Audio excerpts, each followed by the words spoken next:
syukur Bapak Yahweh, pada sore hari ini kami datang ke hadirat-Mu.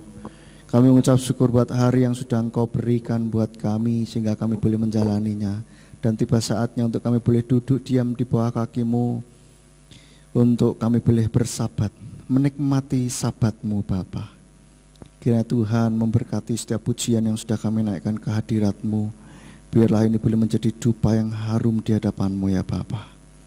Dan bila sebentar kami akan mendengarkan firman-Mu, Tuhan urapi hamba-Mu dan urapi setiap kami yang mendengarkan dengan urapan yang sama. Dan biarlah firman yang ditaburkan ini boleh menjadi rema bagi setiap kami. Sehingga kami yang datang dengan sakit penyakit, Tuhan akan memberikan kesembuhan ilahi buat setiap kami.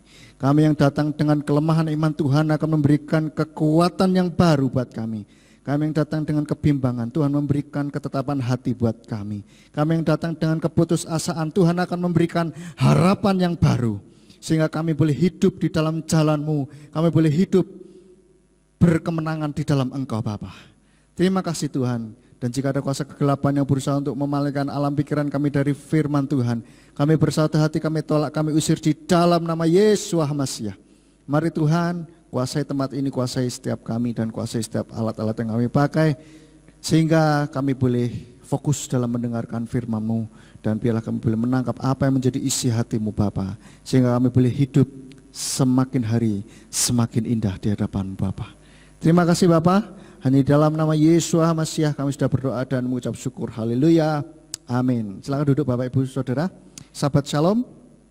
Bapak Ibu Saudara, senang sekali kita bisa menikmati Sabat yang sudah Tuhan berikan bagi kita, sehingga kita bisa beribadah, bersekutu bersama, belajar kebenaran firman Tuhan, sehingga kehidupan kita ini boleh semakin hari semakin indah di hadapan Tuhan. Amin. Sehingga kita tidak hanya asal hidup, tidak hanya ya pokoknya datang ke gereja, jadwalnya ibadah ya ibadah gitu ya. Saya harap tidak ada di antara kita yang merasa pokoknya ibadah jadwalnya wayahe ibadah ya ibadah. Enggak. Tapi kita benar-benar merindukan Tuhan bekerja, Tuhan berbicara di dalam hati kita, sehingga kehidupan kita semakin hari semakin menyenangkan hati Tuhan. Bukan menyenangkan diri kita sendiri ataupun menyenangkan orang lain. Amin Bapak Ibu. Baik, firman Tuhan pada Sabat kali ini saya beri judul kekuatan penghiburan. Ya, mari kita buka ayatnya di dalam Amsal pasal yang ke-16 ayat yang ke-24. Amsal 16 ayat yang ke-24. Firman Tuhan katakan, perkataan yang menyenangkan adalah seperti madu yang melimpah ruah, manis bagi jiwa dan obat bagi tulang-tulang. Bapak Ibu Saudara, Amsal ini mengatakan bahwa perkataan ini diibaratkan seperti madu. Ya, Bapak Ibu Saudara sudah pernah minum madu semuanya? Rasanya gimana? Enak, manis dan menyehatkan. Betul ya? Kalau obat itu rasanya nggak enak, pahit meskipun menyehatkan. Tetapi juga nggak boleh banyak-banyak. Tapi kalau madu beda Bapak Saudara ya. Itu menyehatkan buat tubuh kita tapi rasanya manis. Tapi hati-hati juga untuk yang diabetes, tidak boleh terlalu banyak juga. Nah, Bapak Ibu Saudara, ini menggambarkan bahwa perkataan kita ini merupakan mengandung kuasa yang bisa membuat jiwa ini segar ya. Kita kalau lemas minum madu segar lagi. Bukan karena minumnya, tetapi karena madunya ini mengandung glukosa atau apalah itu ya, yang alami, yang bukan buatan, dan itu membuat energi di dalam tubuh kita. Ya, demikian pula perkataan kita ini seperti madu yang memberikan kekuatan, dan bahkan dikatakan obat bagi tulang-tulang. Sehingga yang kita rasakan, yang tadinya jiwa kita lemah, letih, lesu, berbeban berat gitu ya. Kalau mendengar kata-kata yang manis, menyenangkan, itu kita jadi segar lagi, semangat lagi, betul ya? Kalau kita lagi sedih kan kita pengen dihibur gitu kan. Tetapi tidak, menghiburnya ini tidak, udahlah gak apa-apa, pokoknya sabar ya, sabar. Ya memang sabar gitu kan. Cuman maksudnya apa? Dimengerti ya. Dimengerti apa yang dalam kondisi kita ini kita Artinya jiwa kita ini memang membutuhkan sesuatu untuk bisa kuat. Ya, tidak selamanya jiwa manusia ini terus up, terus dalam kondisi yang strong terus gitu ya. Kadang-kala kalau kena masalah, kena pikiran apa ya juga kadang aduh. Tetapi tidak boleh terus-terusan lemah gitu kan. Harus segera bangkit dari permasalahan, dari pikiran buruk yang wah kok gini ya, kok gitu ya. Nah, itu. Nah, perkataan ini bagi jiwa kita ini seperti obat, memberikan kekuatan dan menyembuhkan ya. Dan kita lihat ada sebuah kisah yang dampak dari perkataan. Baru-baru ini, bukan baru-baru ini, Deng, beberapa bulan yang lalu ini kalau tidak salah berita bulan Januari. Ini kisah nyata Bapak Ibu Saudara. Saya baca berita ini juga nggak sengaja. Judulnya adalah terperangkap selama 2 minggu, 600 meter di bawah tanah. Bagaimana para penambang di Cina bertahan hidup dan diselamatkan. Saya membaca berita ini ketika saya baca dari awal sampai akhir, ini sebuah kisah yang luar biasa buat saya. Menginspirasi buat saya, membuat saya amazing gitu, terkagum gitu. Wow, luar biasa. Bayangkan 2 minggu Bapak Ibu Saudara, 2 minggu terjebak di dalam tanah 600 meter. Lah kok bisa sampai 600 meter di bawah tanah? Ngapain mereka? Ya namanya penambang. Orang kerja di tambang itu masuk ke dalam tanah ya toh. Jauh, bahkan ini dikatakan bisa sampai 600 meter. Dan mereka terjebak di sana. Karena ada sebuah ledakan kalau tidak salah. Lalu mereka putus koneksi dengan dunia luar. Bayangkan saudara, ngeri gak itu? Kira-kira ada 11 orang yang terperangkap di dalam tambang di bawah tanah 600 meter. Ngeri, udah itu gelap, pengap pastinya ya. Dan saya nggak bisa bayangkan bagaimana kondisi orang-orang itu ketika terputus dari dunia luar. Saya bacakan sepotong beritanya, intinya saja ya. Selama berhari-hari, kelompok yang terdiri dari 11 penambang itu menunggu untuk diselamatkan, tapi sia-sia. Mereka kemudian mengetahui bahwa pejabat perusahaan baru melaporkan kecelakaan tersebut 30 jam setelah kejadian. Mereka tidak memiliki makanan dan bertahan hidup hanya dengan air. Katanya seseorang, ada banyak air di bawah sana, tapi tidak terlalu cocok untuk diminum. Jadi kami hanya minum sedikit untuk bertahan hidup. Kata Du ini salah satu penambang yang kejebak di situ. Dia mengatakan mereka berusaha untuk tetap semangat. Nah, ini kata kuncinya Bapak Ibu Saudara. Bagaimana mereka bisa 11 hari terperangkap dengan pastinya gelap gulita dan terputus dari koneksi dunia luar. Mereka tidak tahu bagaimana nasib mereka ya selama itu di dalam lorong itu, di dalam tambang itu 600 meter di bawah tanah. Dia bilang begini, ini yang merupakan kalimat yang membuat saya wow, keren ini. Yaitu begini, kami saling menghibur dengan kata-kata yang memberi semangat. Begitulah cara kami melewatinya. Buat saya, wih, keren ini. Saudara tahu, di Cina tidak banyak orang yang kenal Tuhan Yesus. Betul ya? Saya asumsikan ini tidak kenal Tuhan yang benar. Tetapi mereka bisa menemukan bertahan hidup di dalam kesesakan. Ya. Sehingga mereka bisa lolos akhirnya. Laporan awal mengatakan tim penyelamat pertama kali menyadari ada penambang yang selamat ketika mereka merasakan tali ditarik ke dalam tambang. Namun media pemerintah pada hari Selasa mengatakan tanda kehidupan pertama sebenarnya adalah suara ketukan pipa. Para penambang mengatakan kepada wartawan bahwa setiap hari salah satu anggota kelompok itu akan mengetuk pipa bor yang mengarah ke permukaan. Akhirnya pada 17 Januari ketika Wang mengetuk pipa 5 kali untuk menunjukkan bahwa mereka berada di bagian kelima tambang, suara itu akhirnya terdengar oleh tim penyelamat. Tim penyelamat mengetuk pipa kembali sebagai bentuk tanggapan. Ini sebuah kisah yang inspiratif sekali menurut saya Bapak Ibu Saudara. Sehingga ini saya tertarik untuk jadi sebuah ilustrasi untuk kita bisa sharing ya pada saat Sabat hari ini. Ini merupakan satu hal yang luar biasa. Hanya dengan saling menghibur Bapak Ibu Saudara. Di sini katakan ya, kami saling menghibur dengan kata-kata yang memberi semangat. Begitulah cara kami melewatinya. Keren Bapak Ibu. Meskipun tidak ada makanan tetapi ada air, mereka masih bisa hidup. Minum air tapi sedikit. Karena airnya enggak terlalu baik untuk diminum banyak-banyak ya kan. Saudara, kita lihat dari kisah ini bahwa kata-kata saling menguatkan, saling menghibur. Ini merupakan sebuah bentuk tindakan yang luar biasa.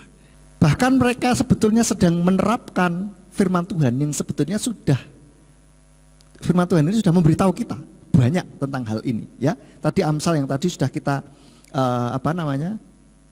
baca, itu perkataan yang menyenangkan adalah seperti madu yang melimpah ruah, manis bagi jiwa dan obat bagi tulang-tulang. Ketika saling menghibur, memberikan pengharapan, maka jiwa seseorang ini kembali dikuatkan. Saya nggak bisa bayangkan ketika mereka terperangkap, lalu mereka saling berusaha untuk survive masing-masing atau menyelamatkan dirinya masing-masing dan tidak peduli dengan yang lain. Maka yang ada bukannya mereka semuanya selamat, pasti tidak ada yang selamat. Prediksi saya kalau mereka saling egois. Pokoknya saya harus hidup, yang lain mau mati mau sedih sembarang terserah. Tidak, tetapi mereka saling memberikan kekuatan. Ini satu hal yang luar biasa sebagai bentuk kasih juga sesama manusia. Nah, saya lihat di dalam Kamus Besar Bahasa Indonesia ya, menghibur atau dari kata dasar hibur itu adalah perbuatan, dikatakan verba. Verba ini kata kerja. Menyenangkan dan menyejukkan hati yang susah atau melipur. Nah, kalau penghiburan yaitu proses cara perbuatan menghibur.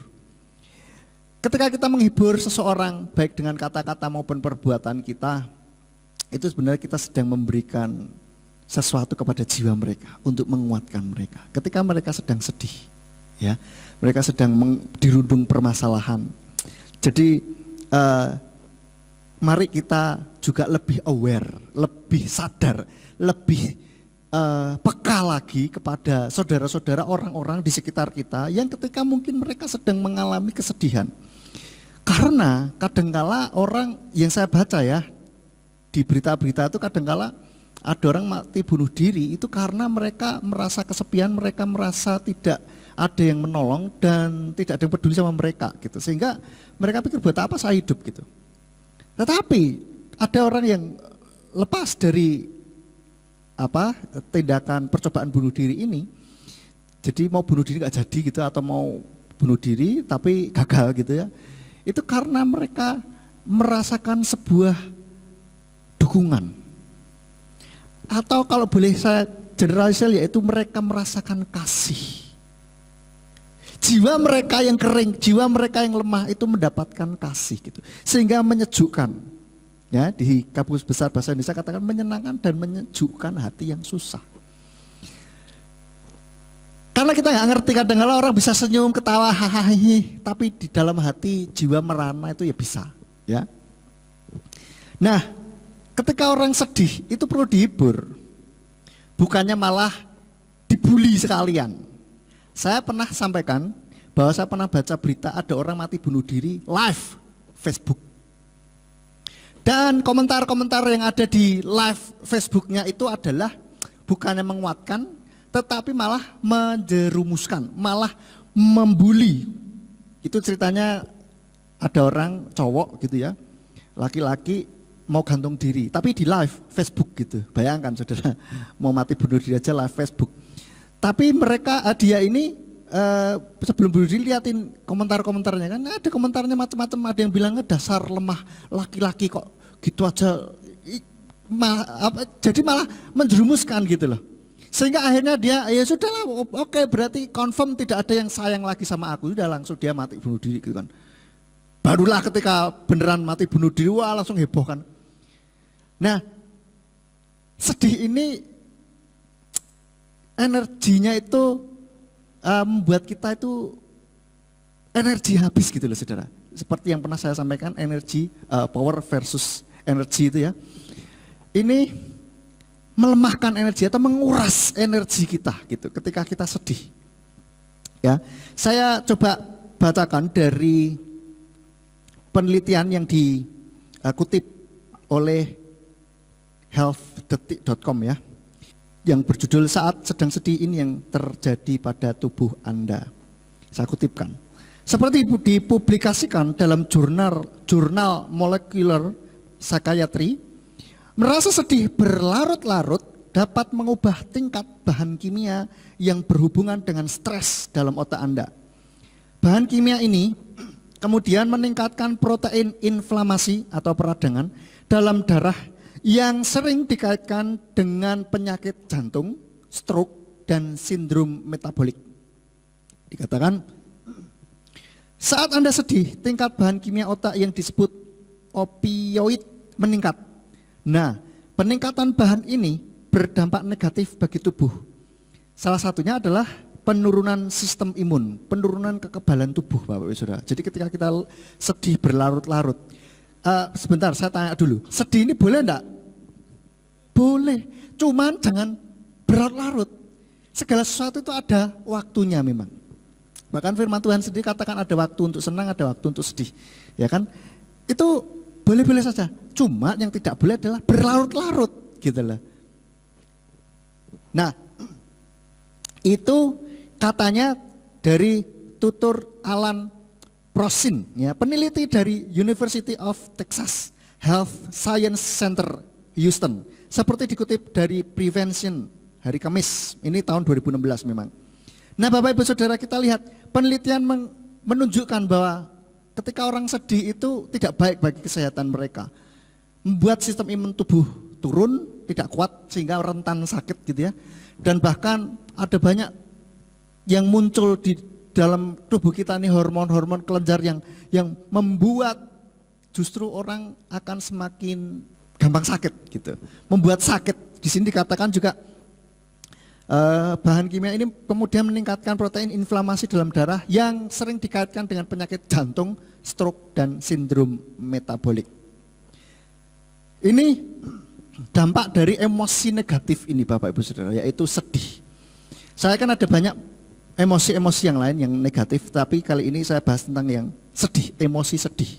Ya, saya senang dengan yang model-model jiwa-jiwa begitu ya. Ya bukan karena saya background psikologi, tetapi saya memang tertarik dengan hal-hal yang model begini. Dan selalu firman Tuhan ini adalah ya dan amin. Amin Bapak Ibu Saudara. Semua permasalahan dalam kehidupan kita ada jawabannya di sini. Hanya permasalahannya kita bisa menggalinya atau tidak. Begitu. Ya. Dan coba kita lihat di dalam Kolose 3 ayat 16 sampai 17. Ini firman Tuhan katakan, Kolose 3 ayat 16 sampai 17, biarlah firman Hamasyah berdiam dengan limpah di dalam kamu dengan segala hikmat yang mengajar dan saling mengingatkan di antara kamu sendiri dengan mazmur, kidung puji-pujian dan nyanyian rohani. Sambil bernyanyi dengan hatimu kepada Tuhan dalam anugerah. Dan segala sesuatu, apa saja yang dapat kamu lakukan dengan perkataan atau dengan perbuatan, lakukanlah semuanya dalam nama Tuhan Yesus sambil mengucap syukur kepada Elohim dan Bapa melalui Dia. Firman Tuhan ini sebenarnya sudah memberikan kunci bagi setiap kita. Ketika kita mengalami kesedihan, ketika kita mengalami emosi negatif, Bapak Ibu Saudara ya, yaitu apa? Dengan ya, biarlah firman Hamasyah berdiam dengan limpah di dalam kamu dengan segala hikmat. Artinya yang pertama adalah biarlah firman Tuhan ini melimpah di dalam setiap kehidupan kita. Sehingga ketika kita mengalami permasalahan, mengalami emosi negatif, maka kita bisa menanggulanginya dengan firman Tuhan. Bapak Ibu Saudara, kita minta bila firman Tuhan ini boleh berbicara di dalam hati kita. Ketika kita di dalam diri kita melimpah firman Tuhan, maka ketika kita mengalami permasalahan, firman Tuhan ini yang akan muncul. Amin. Dan selanjutnya kita bisa dikatakan mengajar dan saling mengingatkan di antara kamu sendiri. Kita boleh saling mengingatkan. Artinya kita perlu ada komunitas, Bapak Ibu Saudara. Jangan sendirian. Jadi Bapak Ibu Saudara dimanapun berada yang juga nonton YouTube ini, ketika sedang sedih justru jangan menyendiri. Carilah orang yang dapat dipercaya untuk memberikan kekuatan. Ya, jangan sembarang orang malah disokor ya, sokor ya. Tapi kita cari orang yang dipercaya. Orang-orang di dalam gereja, pemimpin rohani kita. Kalau di sini bisa ketua MK kita ya, atau siapa saja yang saudara percaya. Ya.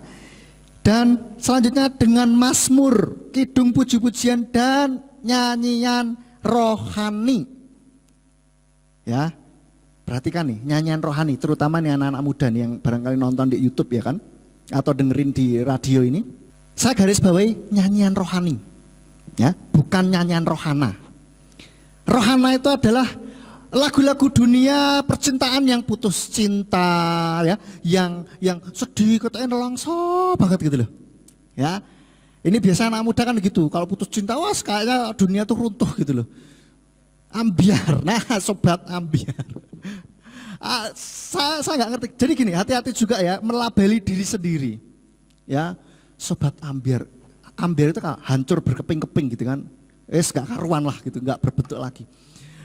Ketika kita melabeli diri kita dengan label itu, maka itulah yang akan terjadi, saudara. Oleh karena itu hati-hati, jangan wah kita keren gitu ya, lagi ngetren kan waktu itu. Nggak tahu sekarang kayaknya udah enggak ya. Hati-hati dengan label-label yang model seperti itu, galau ya kan. Terus apalah, itu yang membuat malah lemah gitu loh. Bukannya malah tambah kuat, tambah lemah. Sehingga merasa seperti dunia runtuh, tidak bisa ngapa-ngapain dan percumalah saya putus dengan dia. Rasanya tidak ada lagi harapan dalam hidup ini. Hey, please dah. Cowok-cowok masih banyak gitu loh di luaran sana. Kalau bingung hubungi sini, nanti kita kenalkan dengan yang mungkin masih jomblo-jomblo ya. Bukan biro jodoh, tetapi barangkali ada, siapa tahu ya kan kita punya channel ya, kenalkan saja. Nah, Bapak Ibu Saudara, nyanyian rohani, itulah yang akan menguatkan kita. Kalau kita nyanyian yang galau sedih-sedih itu justru tambah sedih. Ibarat sakit, luka itu dikasih air garam atau dikasih jeruk lemon atau jeruk nipis ditetesi itu rasanya bagaimana? Luar biasa sakitnya ya, saudara. Oleh karena itu anak muda saya dorong, tidak menutup kemungkinan untuk yang sudah dewasa juga, carilah nyanyian rohani gitu loh. Jangan nyanyian yang rohana. Dikatakan sambil bernyanyi dengan hatimu kepada Tuhan dalam anugerah. Nyanyilah kepada Tuhan. Ya. Nyanyian rohani, karena nyanyian rohani ini mengingatkan kita kepada Tuhan, memberikan kekuatan, memberikan harapan yang baru buat setiap kita. Saya nggak akan contohkan lagunya yang membuat lemah, nanti dituntut saya. Ada banyak hal yang seperti itu. Tetapi kalau nyanyian rohani semuanya kan menguatkan kita. Amin. Ada yang nyanyian rohani yang tidak menguatkan. Kalau ada berarti itu bukan rohani. Ya, itu rohana Bapak Ibu Saudara. Jadi marilah kita juga lebih peka juga Bapak Ibu Saudara. Lebih peka lagi kepada orang-orang di sekitar kita. Ya, kadangkala orang yang mengakhiri kehidupannya ini sepertinya biasa saja gitu. Tapi sebetulnya kalau kita lihat gelagatnya, tingkah lakunya tidak seperti biasanya. Biasanya lebih murung, lebih pendiam, lebih menarik diri. Nah, itu kita harus ada warning tuh. Apalagi dia sudah mulai ngomong, aku tak mati weh. Aku tak bunuh diri saja, atau aku sudah capek dengan hidup ini. Pokoknya yang intinya adalah dia tidak mau hidup lagi gitu. Hati-hati, ini sudah warning Bapak Ibu Saudara. Harusnya di dalam pikiran kita sudah ada alarm ting ting ting gitu kan, langsung hati-hati, ini bahaya nih gitu. Karena apa? Orang untuk mencapai ke titik itu, untuk bisa berkata mau mengakhiri kehidupannya, itu prosesnya sudah panjang Bapak Ibu Saudara. Sudah panjang itu.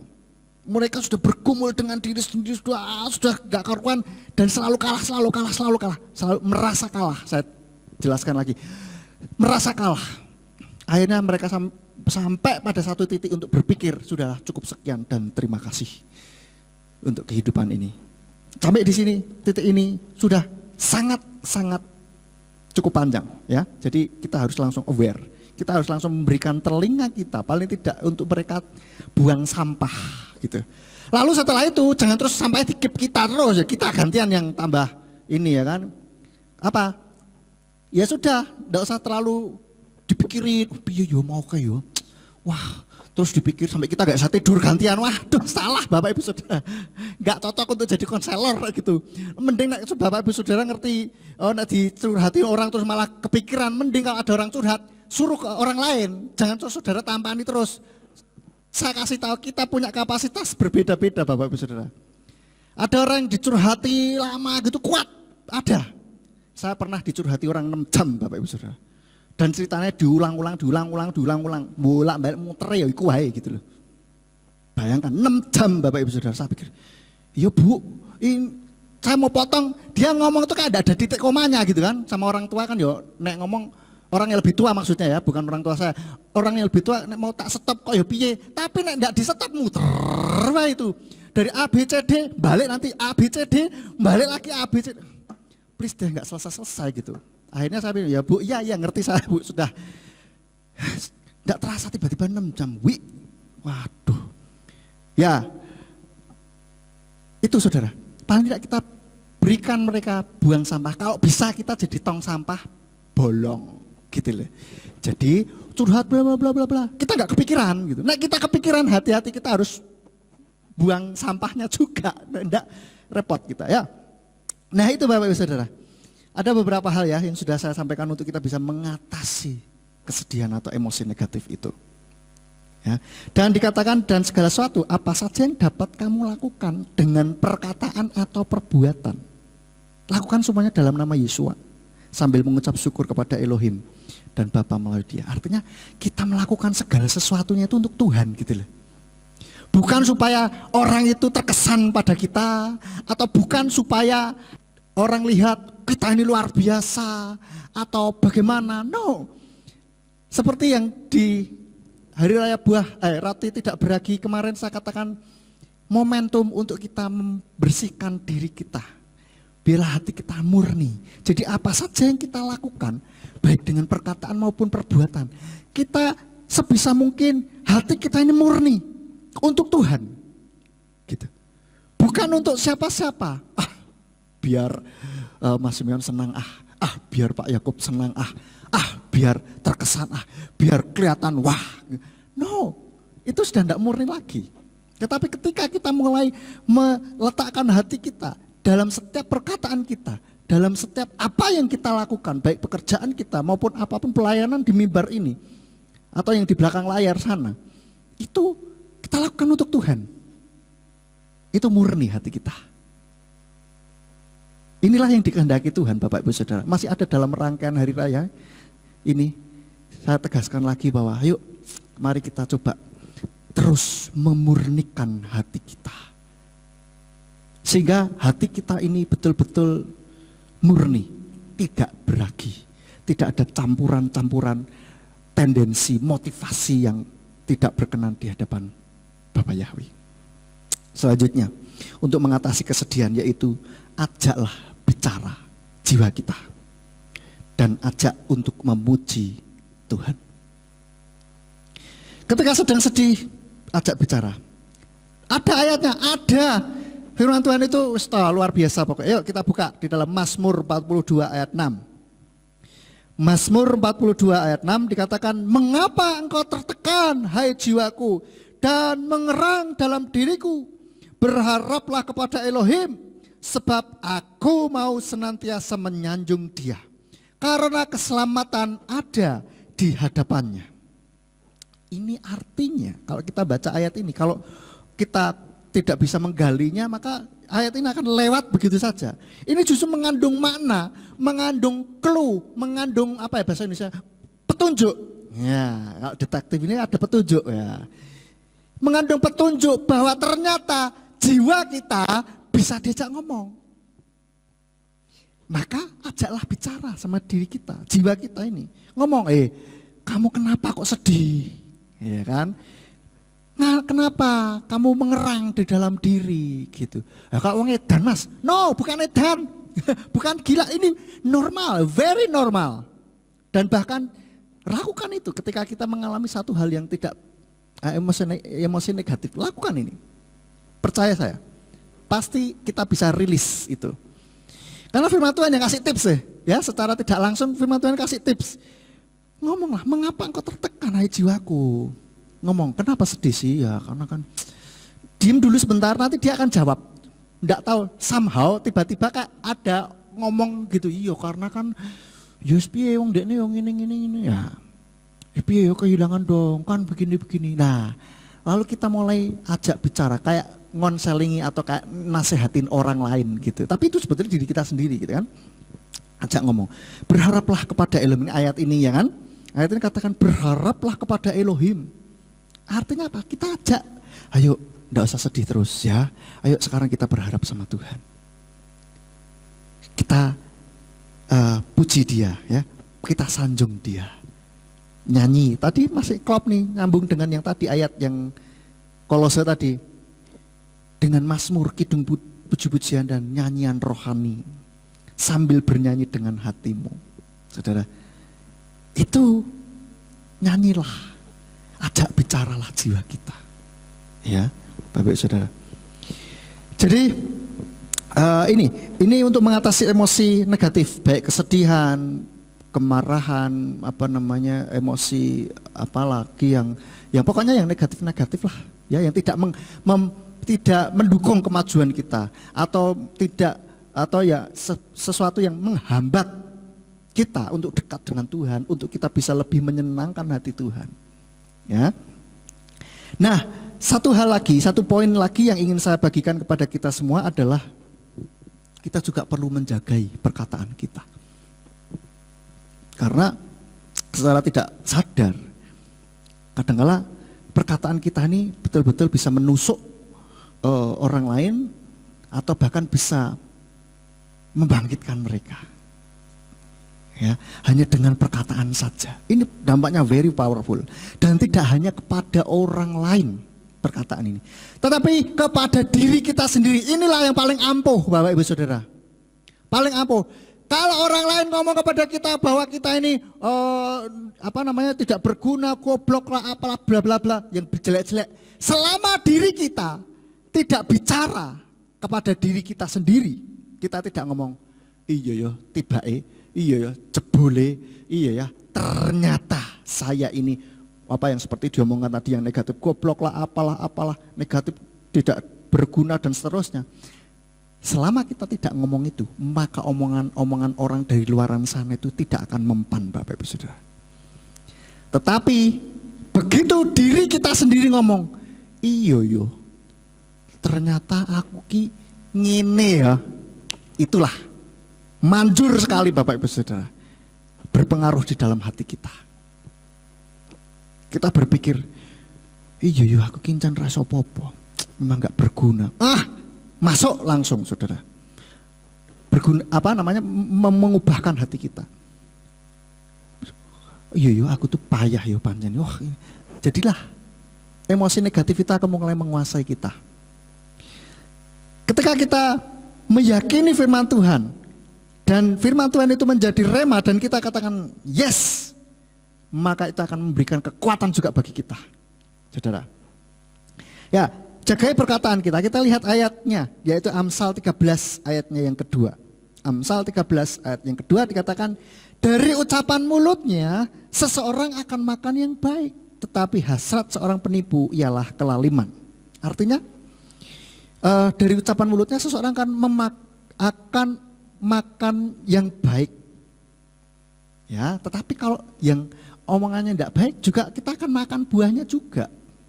Baik kepada orang lain maupun kepada diri sendiri. Hati-hati. Apalagi yang mempunyai anak-anak di bawah kira-kira 7 tahunan lah, gitu ya. Usia 7 tahun pertama, saya membaca beberapa penelitian, ternyata usia 7 tahun pertama ini sangat-sangat krusial di dalam kehidupan kita. Karena apapun yang diucapkan oleh orang tua, apapun yang dilihat oleh mereka, itu akan masuk semuanya ke dalam pikiran bawah sadar mereka, akan membentuk mereka, Bapak Ibu Saudara. Jadi hati-hati, baiklah kalau bisa kita ucapkan kalimat yang menguatkan teman-teman kita. Jadi terutama anak-anak muda lagi nih ya, sorry ini anak-anak muda nih, kita sama-sama muda ya kan, kita muda toh. Mari kita cobalah nek nge-tweet ya toh, atau nek pasang status di WA atau Facebook itu mbok sing enak didengar gitu loh. Jangan marah-marah, wah, pasang. Loh, itu kita menyebarkan energi negatif, menyebarkan emosi negatif itu ya kan. Lebih baik gantilah ya. Ada orang nyindir ya kan di terus kadang-kala juga ndak nyindir pun juga orang kesindir lucu kan gitu. Jadi hati-hatilah ya. Gitu loh. Oke, lagi. Efesus 5 ayat 3 sampai 4. Hati-hati ya, jaga perkataan kita ini. Efesus 5 ayat 3 sampai 4 dikatakan, tetapi percabulan dan setiap kecemaran atau keserakahan, bahkan janganlah disebut di antara kamu sebagaimana sepatutnya bagi orang-orang kudus, juga perkataan kotor dan perkataan bodoh, atau perhatikan nih, gurauan yang tidak sopan, yaitu hal-hal yang tidak sepantasnya. Sebaliknya justru ucapan syukur. Kadang-kala nek orang guyonan iki gak sopan gitu ya kadang-kala ya. Hati-hati. Baik dalam perkataan maupun justru ini dikatakan guyonan pun janganlah. Ya nek guyonan biasa oke lah. Tapi nek guyonan ndak sopan, saru, kotor, ya ndak boleh. Janganlah ya. Masih banyak kok guyonan-guyonan yang bermutu lainnya kok. Ya. Kalau guyonan-guyonan yang tidak bermutu, yang tidak sopan, perkataan kotor dan yang lain, yang saya lihat itu seringkali juga perang itu what for gitu loh. Itu kayak tidak ada kerjaan gitu ya. Itu guyonan yang nggak bermutu ya. Buat carilah guyonan yang lain ya. Kalau kita lihat apa lucu-lucuan Kak model Mr. Bean itu juga lucu juga, toh tidak apa namanya yang perkataan-perkataan kotor nggak ada gitu, tapi juga lucu, bahkan tidak ada omongan ya kan, saudara kan banyak gitu loh ya. Terakhir kita lihat di dalam 1 Petrus 3 ayat 10, sebab siapa yang ingin mencintai kehidupan dan melihat hari-hari yang baik, biarlah ia mengekang lidahnya dari yang jahat dan bibirnya agar tidak membicarakan tipu muslihat. Saudara, mari kita jagai hati lidah kita. Nah, kalau kita teliti lebih dalam lagi, lidah ini kan digerakkan oleh pikiran. Pikiran ini digerakkan oleh hati. Kalau saudara dengarkan MK hari Rabu kemarin, itu juga ngomongin itu. Ya, kenapa kok hati yang diminta Tuhan untuk kita bisa menyelidiki gitu. Kenapa kok hati gitu loh dan pikiran? Karena itu sumbernya Bapak Ibu Saudara. Itu sumbernya untuk kita bisa melakukan banyak hal. Maka dari itu pastikan sumbernya baik dulu. Lah nek cuma kita bibirnya saja, perkataannya saja yang diperbaiki, tapi sumbernya belum, ya padha wae itu cuma lambe manis, lamis, betul ya? Lambe-lambe, atau orang Jawa bilang apa? Abang-abang lambe. Buat apa? Wah, nek di medsos rohani sekali. Wah, ayat firman Tuhan jebret. Wah, kata-kata bijaksana, bijak sini ya kan. Semua wah luar biasa gitu. Tetapi kalau hatinya belum diubah, maka di luar medsos, oh ya omongannya gak karu-karuan. Atau mungkin sebaliknya ada orang yang di ini baik, oh iya nggih anu. Ya karena kan ketemu orang gak enak ya, terus sungkan mosok si misalkan si Meon mosok omongannya kok ngono ra, wis kalah. Ya halus lah. Tapi nek medsos langsung wak. Waduh. Kadang-kala orang biar bisa ngomong gitu-gitu kan ada yang pakai namanya ndak nama sesungguhnya, ndak ada profil picture-nya, dirinya tidak, tapi pakai gambar kembang lah, gambar pemandangan lah, gambar apalah, yang penting bukan dirinya. Supaya apa? Nanti tidak bisa miso-miso, bisa ngomong nggak karu-karuan di medsos. Itu tandanya hatinya belum diubah, gitulah. Oleh karena itu mintalah Tuhan supaya kita bisa mengubah hati kita. Minta Tuhan hati yang baru. Ya, Tuhan katakan, aku akan memberikan hati yang baru kepada mereka.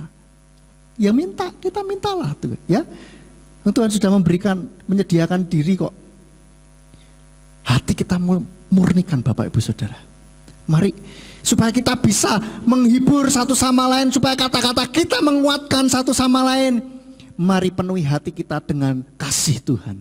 Sehingga otomatis hati kita berubah, otomatis ucapan kita berubah, pikiran kita juga pasti berubah, tindakan kita pasti juga berubah. Jelas itu. Karena hati ini apa ya? Manusia itu sendiri kalau bisa katakan. Di dalam MK kemarin kan begitu ya. Karena seperti air memantulkan wajah, demikianlah manusia memantulkan demikianlah hati manusia memantulkan manusia itu, kalau tidak salah bacanya begitu bunyinya. Ya intinya pokoknya hati manusia ini memantulkan aslinya gitu loh. Jadi sumbernya dari mana? Ya dari hati gitu loh. Mari kita murnikan hati kita. Biarlah kasih Tuhan yang memasuki di dalam hati kita. Bila perlu minta hati yang baru dari Tuhan gitu. Karena Tuhan bilang aku akan memberikan hati yang baru kepada mereka. Mintalah supaya hati kita benar-benar diubahkan. Enggak gampang memang. Wah kok masih ini. Perlu tahapan, jangan berkecil hati ketika kita sudah berkomitmen untuk berubah, mengubah hati kita. Kadang sok keselio, enggak apa-apa. Tapi jangan terlalu terus dimaklumi terus. Oh enggak apa-apa, kan coba. Oh enggak apa-apa, kan sudah berusaha, kan enggak. Please deh.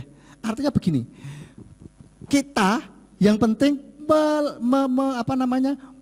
bergerak mengarah ke perubahan itu, gitu loh.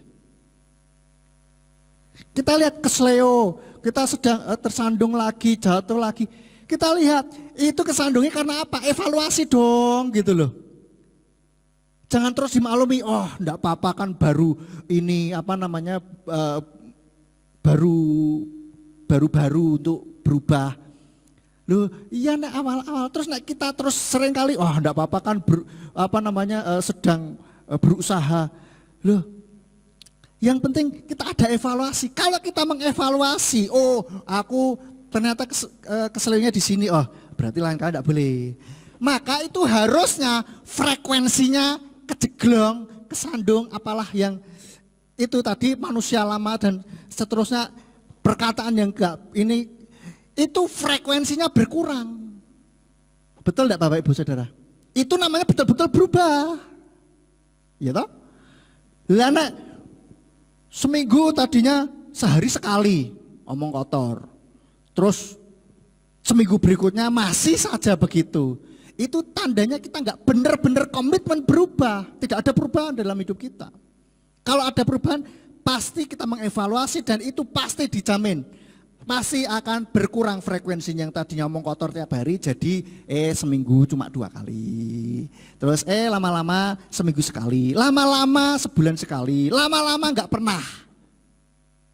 Gitu Bapak Ibu Saudara. Itu namanya ada perubahan. Enggak mau ngomong komitmen, ya saya berubah, amin saya berubah. Tapi sok kejeglong terus. Aduh. Ya namanya manusia memang masih hidup dalam dosa dan kedagingan itu masih ya. Tapi paling tidak itu frekuensi itu berkurang gitu loh Bapak Ibu Saudara ya. Itu menunjukkan bahwa kita yang benar-benar mengarah ke sana. Lah cuma itu enggak ada ini ya, kita jalan di tempat. Kita merasa Gerak, ya bergerak tapi di tempat, gak ada kemajuan. What for? Ya, yang penting ada perubahan, ada kemajuan. Kemajuan sedikit, sekecil apapun, kita syukuri Bapak Ibu Saudara. Amin. Itu memberikan kekuatan juga bagi kita, memberikan penghiburan juga bagi kita. Biasanya aku nek dionek ki ngono, langsung beduduk langsung tapi mau gentes ya. Ngomong sama diri sendiri enggak apa-apa dong, boleh dong. Wah, mau gentes. Wah, diomongin persis mbek sing dhisik iki. Biasa baik. Bagus. Kan gitu, Saudara. Itu memberikan kekuatan juga bagi kita. Yang tahu perubahan itu yang sedetail-detailnya itu kan kita. Tetapi orang lain juga bisa melihat. Orang lain bisa merasakan, oh ya ini memang berubah. Oh ya ini orang belum berubah. Gitu. Tapi yang tahu detailnya kan kita. Gitu loh Saudara ya. Paling tidak ada yang bisa terlihat gitu. Kita ada sebuah perubahan gitu di dalam hati kita. Mari gunakan lidah kita untuk menguatkan sesama dan memuliakan nama Tuhan. Bila hati kita terus kita murnikan, minta Tuhan terus murnikan.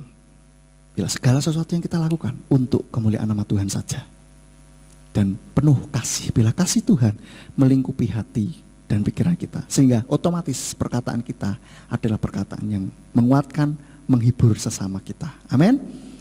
Biarlah firman Tuhan ini boleh menjadi rema bagi setiap kita, memberikan kekuatan bagi setiap kita. Bapak Surgawi, hamba-Mu sudah berhenti berkata-kata, biarlah firman yang sudah ditaburkan ini boleh menjadi rema di dalam setiap kami. Kami minta Roh Kudus Engkau terus mengubahkan hati kami dari hari ke hari. Engkau terus murnikan kami Tuhan. Sehingga perkataan kami, pikiran kami itu boleh menyenangkan hati-Mu. Dan kami rindukan setiap perkataan kami ini Tuhan boleh menjadi perkataan yang menghibur sesama kami. Perkataan yang penuh kasih. Perkataan yang menguatkan sesama kami Tuhan. Sehingga melalui perkataan kami, maka kami boleh mengubahkan hati hidup seorang menjadi lebih mencintai Engkau, menjadi semakin mengerti akan kehendak hati-Mu ya Bapa Yahweh. Dan kami rindukan Tuhan Kau memakai setiap perkataan kami untuk boleh menjadi berkat bagi orang lain. Dan biarlah perkataan kami ini boleh menyatakan kebenaran firman-Mu Bapa Yahweh. Terima kasih Tuhan, terima kasih Engkau juga memberkati setiap anak-anak-Mu yang sudah bertugas pada malam hari ini, petang hari ini. Tuhan yang memberkati di dalam setiap kehidupan mereka, pelayanan mereka, di dalam pekerjaan mereka, di dalam studi mereka. Tuhan yang memberkati. Kami mengucap syukur Tuhan, dan bila sebentar kami akan pulang, kami mohon penyertaan para malaikat-Mu untuk menjaga, melindungi sepanjang perjalanan, biarlah kami boleh sampai di rumah dengan selamat. Tuhan juga memberkati setiap kami yang sudah mendengarkan, anak-anak-Mu yang sudah mendengarkan sabat ini, baik dari YouTube maupun dari radio.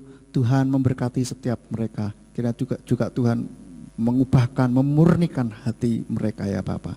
Terima kasih Bapak Yahweh, terima kasih.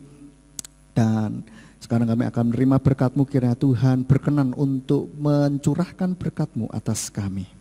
Mari kita angkat kedua belah tangan kita menerima berkat dari Bapa Yahweh. Yevareka Yahweh weyis mereka. Bapa Yahweh memberkati engkau dan memelihara engkau. Yair Yahweh pano eleka wikuneka. Bapa Yahweh menyinari engkau dengan wajahnya dan memberi engkau anugerah. Yisa Yahweh pano eleka weyashem leka shalom. Bapa Yahweh menghadapkan wajahnya kepadamu dan memberi engkau damai sejahtera. Diberkatilah engkau di kota dan diberkatilah engkau di ladang. Diberkatilah buah kandunganmu, hasil bumimu dan hasil ternakmu, yakni anak-anak lembu sapimu dan kandungan kambing dombamu. Diberkatilah bakulmu dan tempat adonanmu. Diberkatilah engkau pada waktu masuk dan diberkatilah engkau pada waktu keluar. Sekarang pulanglah dan terimalah berkat. Kasih Bapa Yahweh Sang Pencipta, kasih karunia Adonai Yeshua Masiah Sang Penebus jiwa, dan Ruach HaKodes menyertai saudara sekalian sampai Maranatha. Adonai Yeshua datang kembali untuk yang kedua kali dan mengangkat kita semuanya. Haleluya. Amin. Shabbat Shalom, selamat pulang, Bapak Yahweh memberkati.